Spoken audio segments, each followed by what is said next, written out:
پھر سڑکوں پر جو ٹرانسپورٹ ہے اس کے حوالے سے کہ ٹرانسپورٹ کا کوئی نظام صحیح نہیں ہے.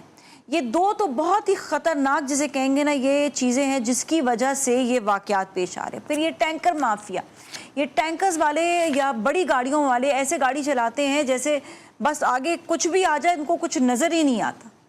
یہ خوفناک اس وقت واقعات، یہ پہلا واقعہ نہیں، کتنے واقعات پہلے ہو چکے ہیں. اور انسانی زندگی، یہ جو انسانی جان ہے، ہم اس کی کیا قیمت ادا کر رہے ہیں؟ انسان کی کوئی قیمت ہی نہیں رہی ہے کیا؟ آپ کیا کہیں گے اس حوالے سے؟ دیکھیے، ظالم حکمران ہیں، ان کے نزدیک انسانی جان کی کوئی اہمیت نہیں ہے. اگر ان کے نزدیک انسانی جان کی اہمیت ہوتی تو پچھلے سال کراچی میں 773 افراد ٹریفک حادثات کا شکار ہوئے، 8,000 افراد زخمی ہوئے. حکومت یہ کرتی کہ کوئی اقدامات کرتی جو نظر آتے کہ جس کے ذریعے لوگوں کی سخت اقدامات ہوتے، بالکل جا سکتا ہے. اب آپ دیکھیے کل کا جو واقعہ ہے کتنا اندوناک واقعہ ہے، کتنا دل خراش واقعہ ہے. ایک میاں بیوی اور ان کی نومولود بچہ جو ہے وہ اس کو ٹینکر نے کچل دیا. لیکن اس سب کے باوجود ان ظالم حکمرانوں کے کان پر جوں نہیں تھی. ان کی یہ نائل لوگ ہیں، یہ بے حس لوگ ہیں، یہ اتنا بھی نہیں کرتے کہ اب کم از کم پہلے لوگ اتنا تو کرتے تھے کہ زخموں پر مرہم رکھتے تھے، کم از کم غم کی کیفیت میں ساتھ آ کے کھڑے ہو جاتے تھے. یہ اس کی بھی ان کے نزدیک یہ بھی نہیں کرتے یہ لوگ تو. اور یہ پیپلز پارٹی کی 17 سال سے برسر اقتدار حکومت ہے کہ جس کے تحفے ہیں شہر کے اندر نہ پانی ہے. شہر میں حادثات ایسے ہیں کہ پچھلے 2.5 مہینے میں کم و بیش 214 سے زائد واقعات پیش آئے ہیں، 2,500 سے زائد لوگ زخمی ہوئے ہیں. اور یہ تو حکمرانوں کی ذمہ داری ہے. مدنی صاحب یہ بتائیے گا کیا ایسا کرنا چاہیے، کیا لائحہ عمل لانا چاہیے؟ آپ یہ بتائیے گا. دیکھیے، اس کا تو لائحہ عمل یہی ہے کہ انتظامیہ، اس میں وزیر ٹرانسپورٹ شرجیل میمن صاحب کی ذمہ داری بنتی ہے، وزیر اعلیٰ سندھ کی براہ راست ذمہ داری بنتی ہے، اور انتظامیہ پولیس کی ذمہ داری بنتی ہے کہ وہ سارے جو ہیوی ٹریفک شہر میں چل رہا ہے اس کے قوانین پر عمل درآمد کرائے.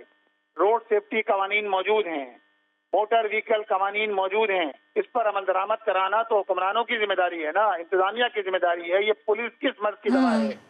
یہ سارے لوگ جو کراچی کے اندر پولیس کی ڈیوٹیاں انجام دے رہے ہیں یہ کراچی کو جانتے نہیں ہیں کیا؟ میرا تو خیال ہے یہ کراچی کو جانتے پہچانتے بھی نہیں ہیں. اور یہ سارا رشوت کا بازار گرم ہے اور یہ جگہ جگہ رشوت بٹورتے نظر آتے ہیں موٹر سائیکل سواروں سے.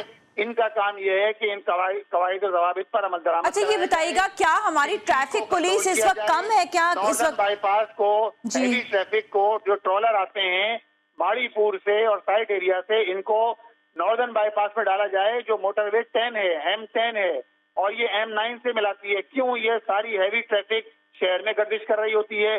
کیوں لانڈی انڈسٹریل ایریا، بن قاسم انڈسٹریل ایریا سے نکلنے والا ٹریفک ملیر آتا ہے؟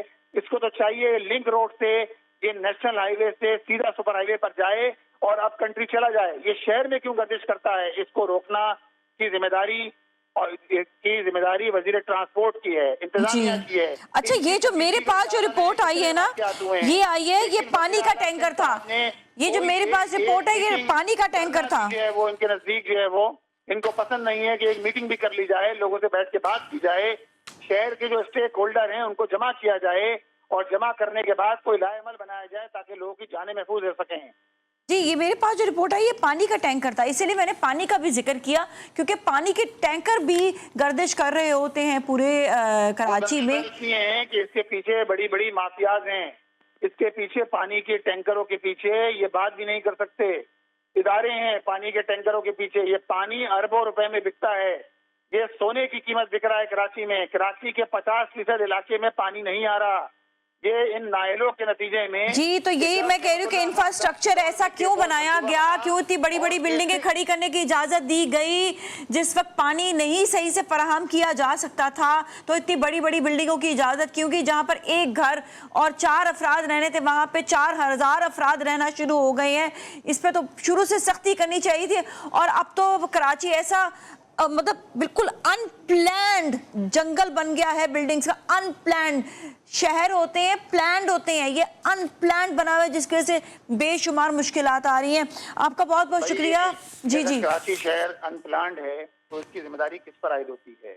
یہی بات ہے نا. نہ دیں. K3 کا منصوبہ نعمت اللہ خان صاحب نے دیا, K4 کی فیزلٹی ابتدائی کام کروا دیا. اب 19 سال سے اگر پانی نہیں آیا ہے تو ذمہ دار تو یہی لوگ ہیں نا جو حکومتوں میں شامل ہیں. جی بالکل, میں نے اس لیے کہا کہ ٹرانسپورٹ کے حوالے سے بھی ہمارے یہاں پہ ٹرانسپورٹ کا بھی مشکل ہے, ہمارے یہاں پہ مشکلات جو ہیں. یہ پانی شہر کے اندر لانے کے لیے تیار نہیں ہے. سنگل ڈراپ آف واٹر جو ہے وہ کراچی کے شہریوں کو پچھلے 19 سال میں دیا نہیں. گھروں کے اندر پانی اویلیبل نہیں ہے. جی 50% لوگ جو ہے میں آپ کا منن صاحب شکریہ ادا کروں گی یہاں پر.